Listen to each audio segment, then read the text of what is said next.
Hello everyone, my name is Parneet Kaur and I upload videos related to IELTS on daily basis. So today I'm here with new cue card.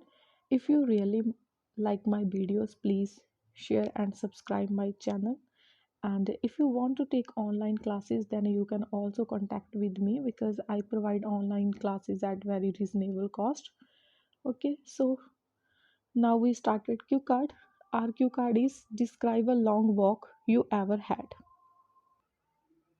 Okay तो इसमें भी मैंने same lines ही लिखी हैं जो मैं most of the cue cards में लिखती हूँ।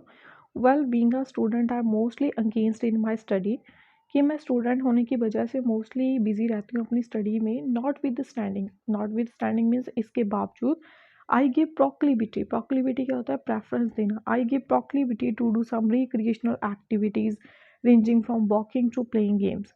अब मैंने रेंजिंग फ्रॉम वर्ड क्यों यूज़ किया है, सच एज़ की जगह पे यूज़ किया है, लाइक एज़ की जगह पे यूज़ किया है, because in this way I can not only feel relax but also stay as fiddle.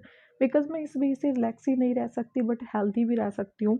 तो अब जहाँ पे हमने एक तो बीइंग की स्ट्रक्चर लगा दी है, प्रोक्लिबिटी हमने बुकैब का वर्ड लिख दिया, रेंजिंग फ्रॉम बुकैब का वर्ड हो गया, not only but also complex structure हो गया और साथ में एज फिडल इडियम भी आ गया।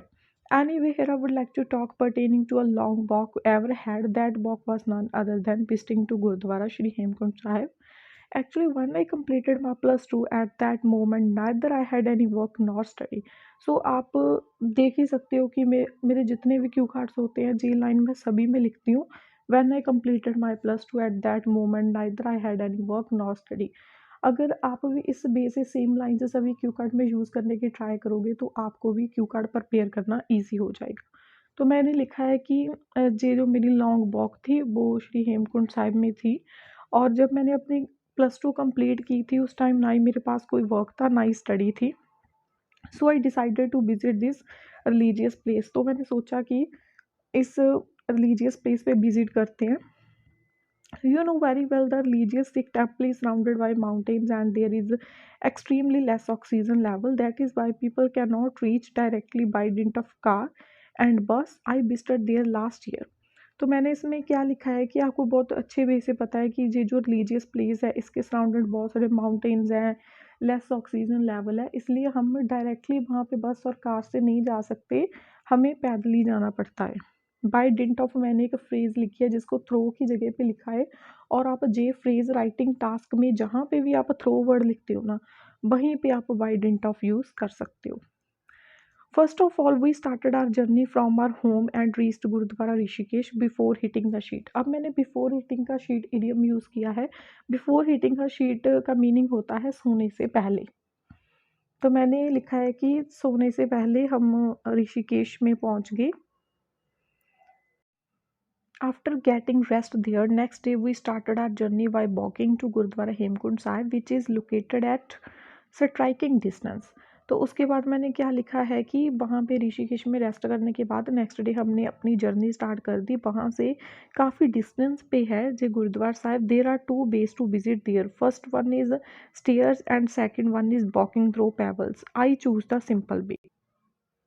तो मैंने इसमें क्या लिखा है कि वहाँ पर जाने के टू बेज़ हैं, टू रास्ते हैं। एक तो है कि हम स्टेयर्स से जा सकते हैं और दूसरा है कि हमें बहुत सारे पेबल्स होते हैं, उस पे हमें पैदल जाना पड़ता है, बट मैंने जो सिंपल रास्ता था पेबल्स वाला वही चूज़ किया। Since we visited all family members along with relatives we were enjoy.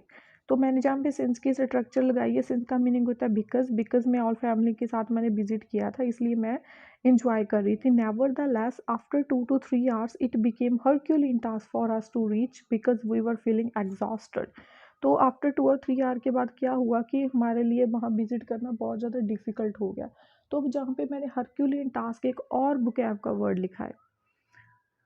Finally I touched our destination and took blessings of God. Finally हम वहाँ पे अपने डेस्टिनेशन पे पहुँच गए और गॉड के ब्लेसिंग्स प्राप्त की।